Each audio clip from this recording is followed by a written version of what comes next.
আমি শৈশবে ফিরে গেলাম। দারুণ দারুণ, সত্যিও চাইলেই আর শৈশবে ফেরা যায় না।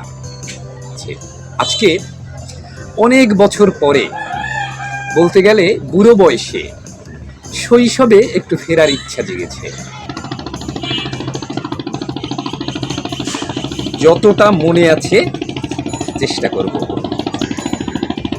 বাহিরটাও আরো চমৎকার।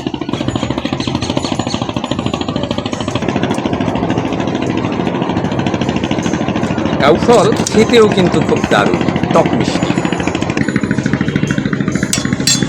যাতে নিচে বসানো যায় সেজন্য একটু কারুকার্য করে নিতে হবে।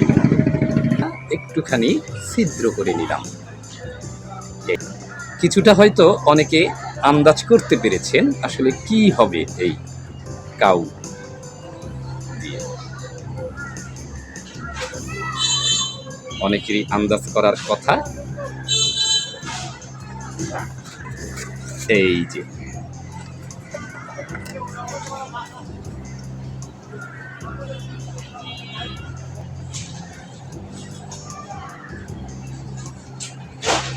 এখন এই যে বর্ষার দিনে এই কাউ ফল দিয়ে চুপি চুপি কেরোসিন তেল চুরি করে এভাবে বানাতাম তেল।